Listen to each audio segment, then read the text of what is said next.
Hello, welcome to Switched On. This week's podcast is about the recent Nintendo's Direct on Smash Ultimate. What do we think? Who's in it and who's new? So Mike, your thoughts? Wow, okay, so I'm now more hyped for this game than I have been before. I've been playing Smash since day one when it came out on the N64. That's 20 years ago now, and Melee was probably the peak for me for like total enjoyment. I enjoyed every version of Smash, but it's just out of habit I was going to buy this one. I know I'm going to enjoy it, and that's going to be fun. I know I'm going to play multiplayer, and I expect it to be great. So I wasn't getting hyped up too much for it. It was exciting to see that everyone is here trailer. That was exciting. That was entertaining. But then this Direct really got me like pumped for it. I think personally, having the essentially two major pieces of single player content in both Spirits, which we'll get into in a little bit, and the Adventure mode, which I think looks pretty good. It does. Yeah, I mean, you're new to Smash. You only just started playing it within the last year, so from your perspective, I'm more interested to know what I thought. Yeah. Okay, so the Direct was pretty cool. Obviously, watching it on my own, I didn't understand what everything meant, so I have to come and ask you because I'm like, well, what does this mean? But now you've given me a little explanation. I understand why people are hyped for it. But what I did like was the addition of Ken. Oh yeah, coming from the Street Fighter Yeah, guy, right? From the background.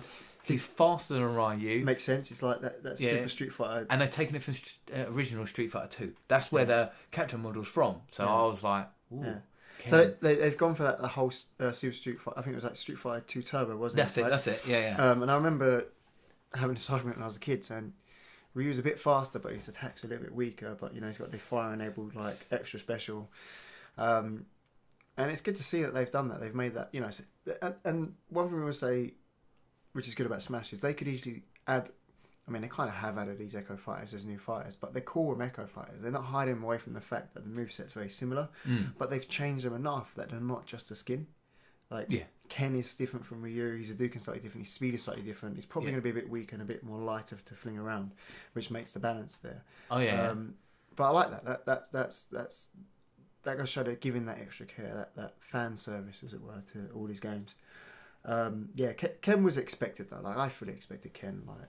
Did you? Yeah. I honestly didn't think we were going to get Ken. I actually expected Banjo. I don't know why I was so convinced Banjo was going to be in it, but he might turn up later on. You never know. So I mean, like on that note, let's talk about that. Let's talk about the characters. They've revealed all of them, haven't they? Revealed all of the characters now. Well, they went. Here's the final two characters for the game. This is it. The roster's complete. A few minutes later. Here's another character for the game that will be available if you register pre-order the game or play the game. It's limited time only, isn't it? Early adopters bonus, basically. Yeah. Which is kind of cool. I mean, it's not it's not asking people to pay extra money to get it, so it's understandable. It'd be good if they did allow people to buy that, retrospectively. I reckon they will do, but not at first. But yeah, I mean, those character reveals were, for me, meh. I mean, great. I'm not complaining. Like, I'm not spoiled. Like, I got more characters than I would have expected, but it's the internet's fault for getting us pretty excited about what it could be. Like I said, I thought maybe it could be Banjo, right? There was murmurings and rumours and discussions about that before. Then there was a leak before that highlighted a number of characters which haven't made the cut. They may do as DLC. That's an important thing to consider. But yeah, really getting that one out of the way early on meant there's not many more that can top that for a big surprise. I mean, no, that's true. What do you think of that Pokemon character who's kind of like a wrestler? I've forgotten his name. Oh, damn. The one who looks kind of like a cross of a lion man. Yeah, Incineroar, I think. That's it. It is. Again, I'm a 151 guy, Gen 1, so I always struggle with these new Pokemon. I thought it was an interesting addition because they're taking a non-special Pokemon in the grand scheme of things, and going for that because of its moveset. Again, it's a wrestler. Yeah, exactly. And the attention to detail that Sakurai has got his team to put into this game, with like the fact that the wrestler celebrates and flexes after a move, and you can pull out of that flex every time it does it to get back into a move. Every character has been given love and attention, and there are so many game developers, particularly fighting game developers, that just don't do that. Like they don't give their own franchises, which may have decades of love, that same attention that Nintendo's given to other characters from other games that are its own games.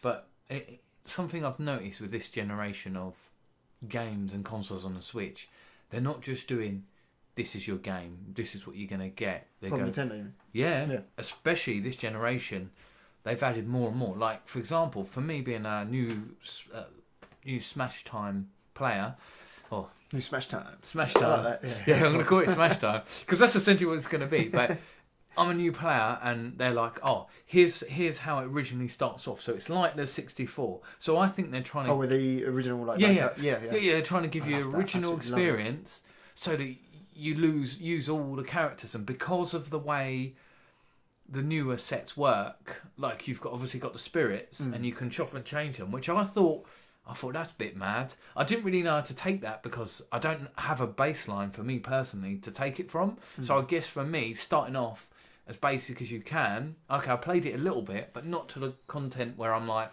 this is what I've got to do. Yeah. It is a lot of content for someone like me, and I'm like, whoa. For someone like me, I'm like, wow, man, like, kind of give me a cheat code if I need to just temporarily activate all those characters. But that's what I thought. I thought, why can't I do it? And then I thought, well, actually, if I'm going to learn to play this game, I'm going to have to start off with less characters, because otherwise it's going to be like, oh my god, it's overwhelming. And I like that fact because, I mean, big problem I have with the complaints about this. So we don't exactly have questions that come into us for our podcast. We do get opinions from people who have a very strong gaming community. One of the questions and concerns rather raised was that my favourite character isn't ready to play at the beginning of the game.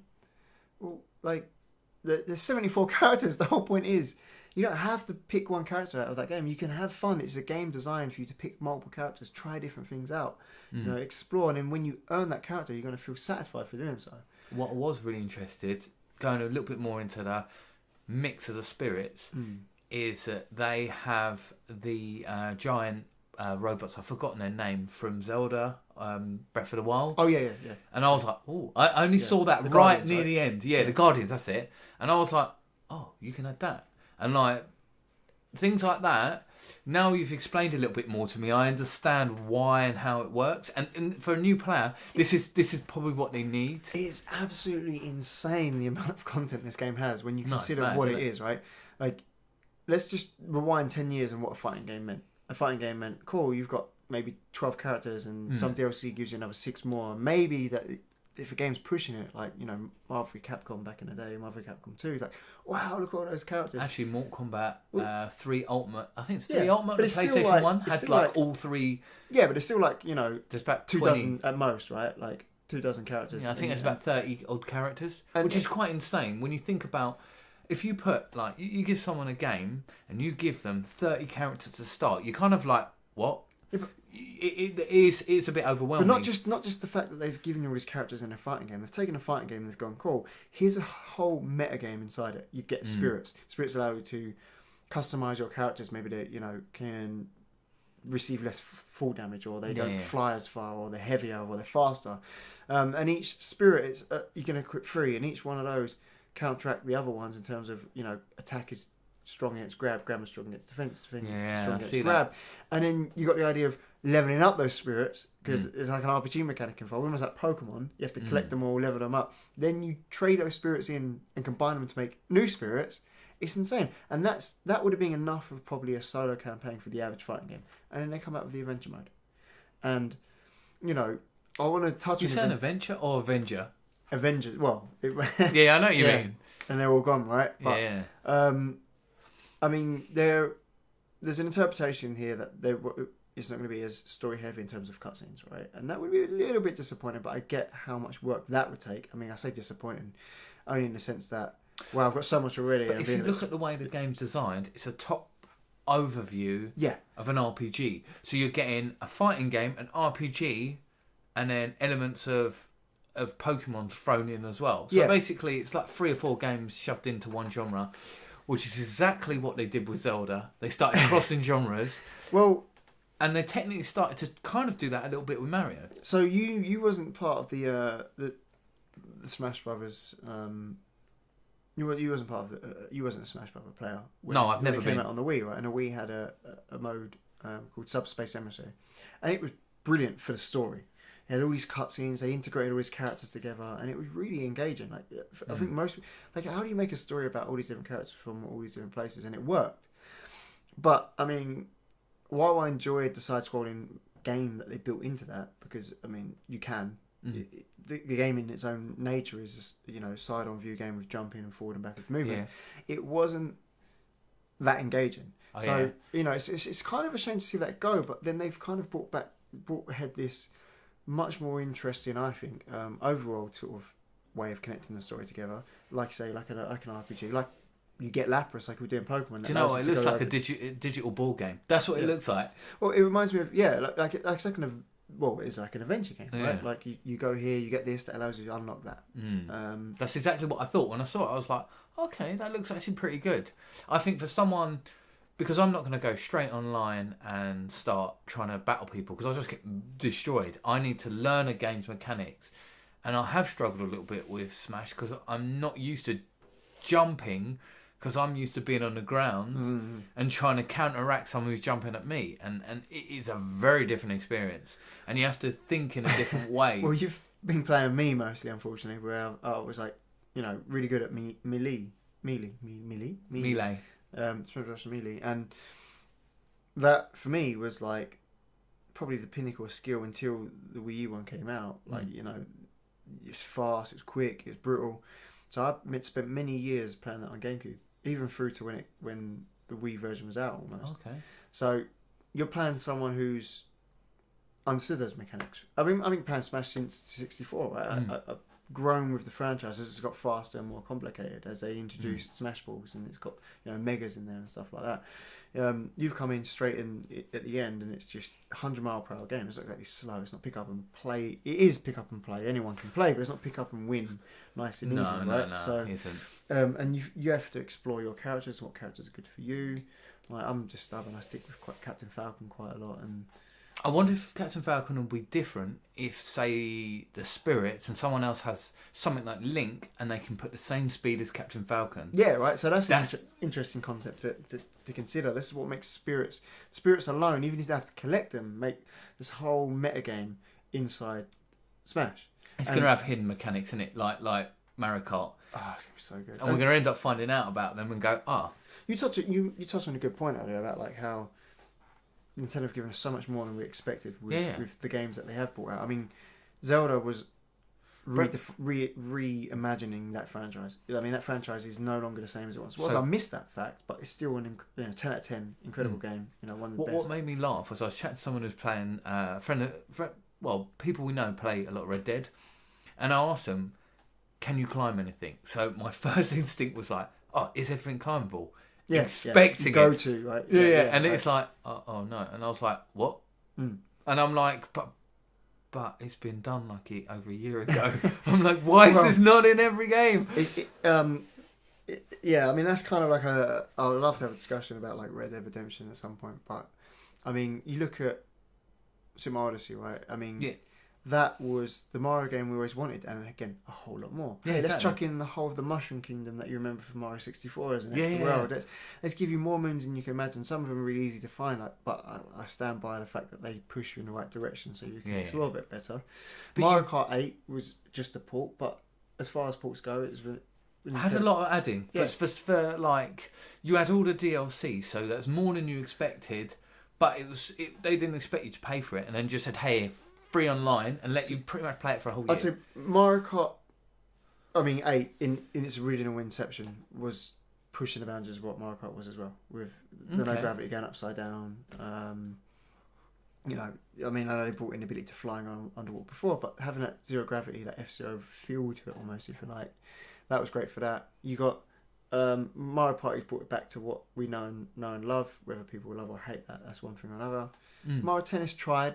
It was a bit short on content, but they've really been pushing the envelope for games with what the fans expect and want from those games, and more so. And they've been doing that in the 18 months or 20 odd months that the system's been out. they've done that how many times, right? And then Smash is not just a port. It isn't just what Mario Kart 8 was. I would have been happy with that. Personally, I'd be cool. I got Smash Bros. Wii U on the Switch. It's like, no, this is living up to the title, Ultimate, you know? Do you think they've done that because they maybe didn't get everything they would have wanted to push from Pokemon yet? Because I think Pokemon, because obviously you've got EV, which is basically Red and Blue, they haven't got it to the context, and it seems like they're like, okay, we're going to bring this version out, but then we're going to add more to Smash, and maybe they've been pushing more on Smash. I honestly think Sakurai has gone, cool, you know, you want me to do another Smash? Let me go ham. Let me do everything I want to do. You mean go all out? Yeah, because, I mean, and it looks like what they've done is they've the same sort of leeway and funding and support they've given to the Zelda team. Oh yeah. Or the you can tell Mario team. They've looked at Sakurai with Smash and gone, yeah, we're going to give it the same support, and he's delivered. And you think to yourself like, oh, how can a fighting game be so much more than a previous fighting game and not just be a port? Because we had discussion before. Technically, most fighting games are just rehashes, like ports, right? Yeah. But Rehashes. I mean, this is never going to have.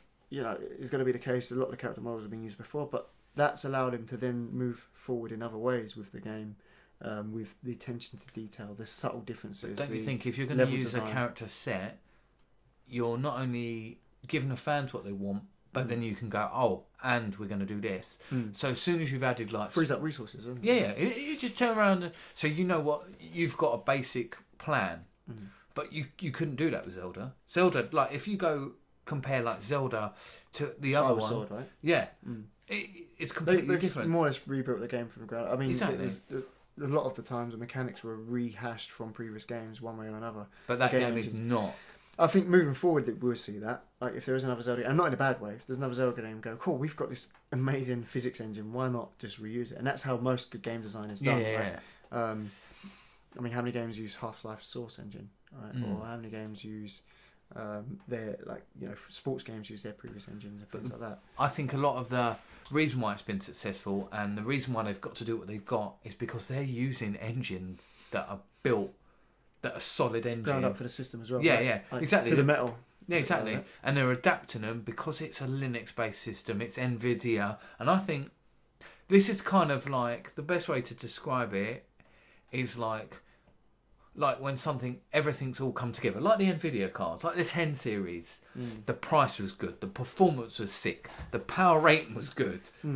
It's kind of, this is how the Switch kind of it's getting there, and this is just the final meshing. And that's what I think. And I think honestly, going forward, I can see Nintendo not only pushing what they've already done, but I think they'll push the hardware a little bit, and we'll see games like Smash look even crisper, because you're guaranteed that's going to run at 60 frames per second, no doubt about it. So yeah, 100%. Sakurai wouldn't expect any less. Now, Nintendo's always, because they build their own hardware. There's a massive benefit of building their own hardware. They've managed to get their games to look fantastic on what is always being arguably potentially underpowered hardware. I mean, Mario Kart 8, not deluxe, but the original one on the Wii U, would have when it pushed came that out, to the max. It was 1080p, but it was stunning. It looked so good in relation to the games of the day, right? Obviously, each system has slowly and accordingly improved what they can get out of it as they learn more about the hardware, the third-party companies. But even with the GameCube, Luigi's Mansion looked fantastic as a launch title in 2001, and it looked good still compared to Xbox and PS2 games of 2005. Yeah, but if you compare that to Rogue Squadron, when you saw Rogue Squadron 2 exactly. on the GameCube, it was like, whoa. But that's my point, right? Yeah. And it took PS2 and Xbox a few years for developers to understand how they can get the most out of that. When Nintendo's like, cool, we know what we made, we know what we can get out of it, we're going to do that from the get-go. Which does leave, you know what you're going to get, which to some can be maybe a little bit less exciting, but oh man. No, but then you can, this is where developers are at their peak. Remember, every console that we've ever got, they don't hit their peak till right at the end of the generation when they've just maxed the life out of the system. Prime example was when God of War's come out at the end of the PS2 lifetime. The way they looked and felt was incredible. 12 came out when the PS3 was out, I think, or at least when the Xbox 360 was out. And it was like, this could have been on PS3. They could have probably ported it. Like it could have pulled it off. But they didn't want to. Yeah, well, it was custom made for a different system and different architecture, right? So definitely. But Yeah, I mean, with the murmurings of a Switch rehash next year, which I hope there is, I think that's the future. But even if there's potentially the ability to power up your games via the dock, one game that ironically probably won't benefit is Smash, just because I don't think it needs to look any better. No. I mean, you can get nicer backdrops maybe, better view, like draw distances, but it's gonna I honestly think. Do you think Zelda will benefit from it? Definitely would, but I honestly think like Smash. My opinion on Smash, I stand by this, is that it will become a game of service in the sense that Sakurai has made what he has been bold enough to call the ultimate Smash game. Ultimate, there's no way up from Ultimate. That is it. It is the ultimate Smash Brothers game. And there you have an engine that's perfect in his mind. He's going to hope to build a perfect engine. You're going to have a platform in which you can deliver DLC levels, DLC characters. You've got a single player campaign. You've got the ability to add spirits and more complex mechanisms. 4 years down the line, I wouldn't be surprised if there's still content being cycled out for Smash. And that is it. There won't ever be another Smash. Not ever, but generally for this generation. Yeah, generally speaking, even moving forward in the same way that World of Warcraft is still the MMO to go to after 14 years now. And Team Fortress 2 or Counter Strike Go, they're not bringing out sequels, right? They're Fortnite, right? They're just bringing iterations and movements and changes to that to keep it fresh, keep it part of the conversation. And sorry, PUBG, it's not you, man. But like Smash, like you look at I was trying to thought, but you look at like Smash Brothers as a franchise and how it's evolved. Like I honestly think it's reached the point where what do you do next? You've released 74 characters. You've released a huge single player. So I'm glad they've done it this way. They've not done it like Capcom. Here's Street Fighter 6. Here's Street Fighter. Super Street Fighter 6. Here's Super Street Fighter 6 Ultimate. Here's Ultra Street Fighter 6. What they did with Street Fighter 5. You know what they did with Street Fighter 5? They said, here's a basic character. We're going to keep back 20 characters. Here you go. So they absolutely rinse people for that. One thing I will say, people are mixed about the DLC. I think it's great that they're having DLC. I think the prices are a bit steep if you look at it objectively. I think if you consider how much you're getting in Smash Brothers on Ultimate compared to any other Smash Brothers game, and they're selling it at the same price they sold other Smash Brothers games, then the DLC I think subsidises the cost of that game development as well. Yeah. How much is the DLC? I didn't look. Well, each character equates to about £5-6. Like for character pack, you get a character, you get a stage, and you get a collection of music. Okay. Right. So I mean, like in the grand scheme of things. So you get 74 characters. And then you can buy more? Five more. You can buy a season pass if you like, a bit like what we did with Zelda. And they've apologised in advance. Like, hey, trust us. We're not going to tell you what it is though.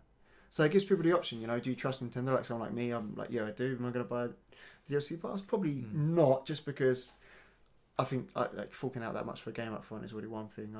If I want to buy a character, I can just buy the character. And yeah, true. If I only buy 3 or 5, then I've paid the same amount anyway. So do we know who's? No. So that's why people are upset, right? Because they're saying, "Oh, you're asking us to pay £22 for something we don't know what it is." But they've done that with Zelda. They said, "Just trust us." And the fact that they're asking and they're apologising for the method goes to show that they aren't telling you have to do it. They've given you the options, and they're saying, "Look." So are they saying that out the 74? There's another 5 coming. Oh, there is another 5. I was just thinking, are they going to take 5 away, and then you've actually only really got another 5 coming. 69 or something. Now, I'm hoping those 5 characters are big names, like Banjo Kazooie, or like Master Chief, like Doomguy, like Waluigi, like the characters that people want, rather than Boo. Because but Zelda could add something to it. I wouldn't be surprised if Doomguy doesn't turn up. Yeah, but that's I mean, like because obviously Zelda went into Skyrim. Microsoft wants Banjo in there. I mean, Phil Spencer's joked before about and Phil Spencer appreciates Nintendo as a company. I think I mean, every company appreciates each other as a company more so than ever before, despite the low blow digs that Sony tend to do against others, and backwards and forwards it goes. But I don't think it's dangerous for Nintendo to put an exclusive character to another system on their system, because the reality is, I wouldn't be surprised, because if you think about it, look what they did with Minecraft. Yeah. They let them have Nintendo stuff in the Minecraft on the Xbox. Yeah. I mean, that's cross-platform, and Banjo isn't, but it's good for Nintendo, because the fans are like, what we want, we're happy with that.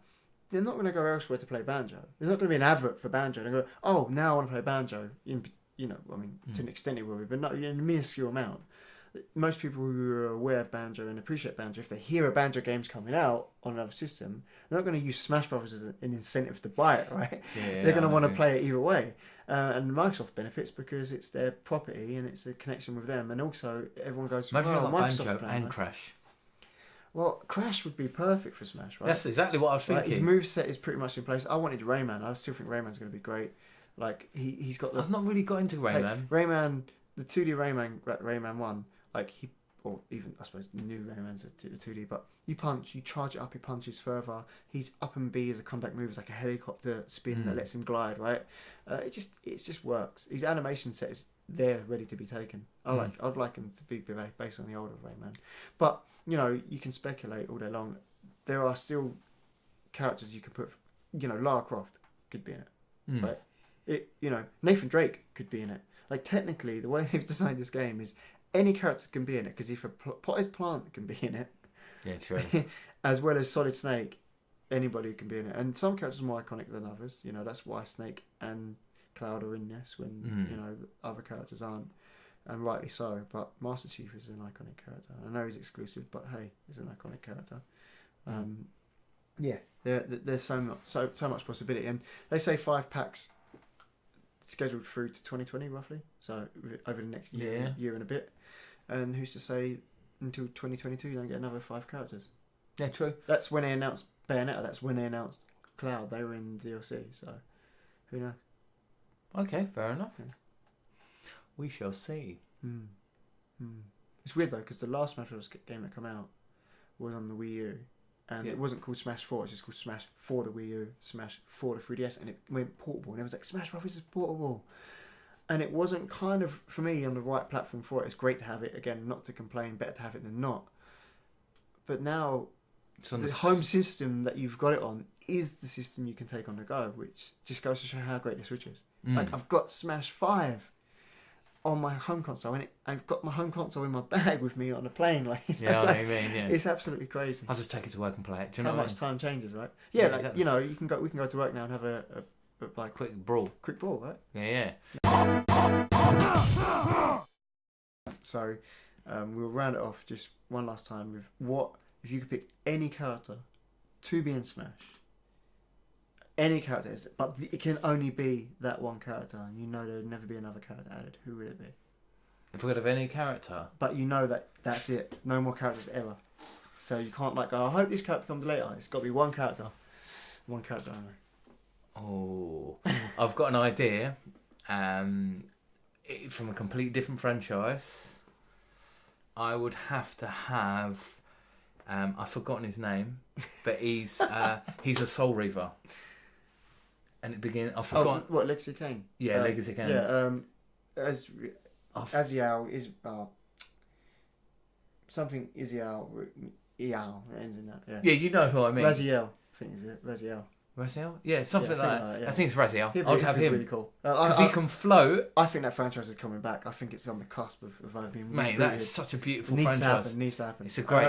That's who I'd have. And Raziel, that's his name. Sorry, I just remembered. There's a hole in the market for that game to come back. But I know. Like, if it was me, it'd be Nathan Drake because it's my favourite non-Nintendo franchise. Fair enough. Time. And I think he's got the wit, the humour. If Snake can be in it, he can be in it. That's for sure. That's fair enough. Different character. You didn't expect me to have Raziel, did you? No, I wouldn't have. Yeah, I probably would. Because I love that game. That game has been so pushed aside. Yeah, I mean, but in terms of characters from the past, characters like I've mentioned it with Crash Bandicoot, Rayman. We've got the likes of Sonic in there. I forgot about Sonic's in there. Tails. Yeah, there's so much. You could have like Knuckles as an Echo Fighter, right? Yeah, you could have like. You could just do so much with that game, which is ridiculous. Like, Batman. Like, I'm hoping that you get 5 paid DLC, but there's still an introduction of like assist trophies and minor updates over time. So it'd be quite cool in there in Smash. Wonder Woman would be quite cool, just for a different character. Well, the thing is, you've got Smash, that wicked whip. It really is fitting that Nintendo is the company that is paying homage to the gaming industry as a whole, because they've been around the longest. They've made the biggest shifts in the tides you know, in the history of gaming. Mm. And it's kind of fitting that they've got this game that most people, if not everybody, universally loves and appreciates, and they're giving that love and attention to all these franchises, and it really is the perfect place to collect your nostalgia into a single product and go, right, I am going to be Sonic because I grew up playing Sonic, and I'm going to be Pac-Man because I grew up playing Pac-Man. And you don't have to be great at a game, because it's that kind of game where you're like, I'm Pac-Man and I hit the Smash Orb and I've just munched your whole level out and I'm doing good. And that's what's so good about Smash. That's what. Well, to me I makes think it will special. change the dynamic of it, because playing the other Smashes, it's going to be a dynamic change for you. I think it's still going to have the core mechanics in it, but I think once people start adding the spirits, is going to level things up more. Yeah, I mean, inevitably there's going to be the option to not have them in. Right, it's always going to be that option. Yeah, because you can take it traditional off. mode. I think moving forward with the professional scene, like Melee, you know, it was Street Fighter all day long, and in slowly but surely Melee's hung around, and Smash Bros. Become, if not one of the main contenders for fighting games now at EVO. There's always a Smash Bros. Game at EVO, and there's always a big event now at EVO. And it's funny because being a slow burner, right?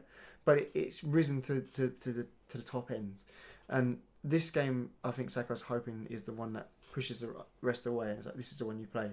And you're going to have variations of those tournaments. You're going to have like the Spirits version, the classic version. That means would you be able to, say you worked ages on a Spirit, and like the pro players would probably max all of them out. Yeah, I think they'd be like, who knows? We'd have to see. Right? Yeah. Be interesting to see. Yeah. Because I've seen some of the pro Street Fighter players, and there's a couple of them who they're a bit too big for their boots. And I just want to see them go into Smash and get absolutely destroyed, and then taken down a few pegs, because it's nice to see like the younger generation aren't as amicable as there's what only they should be. Only one man when it comes to Street Fighter for me, and it's Diego.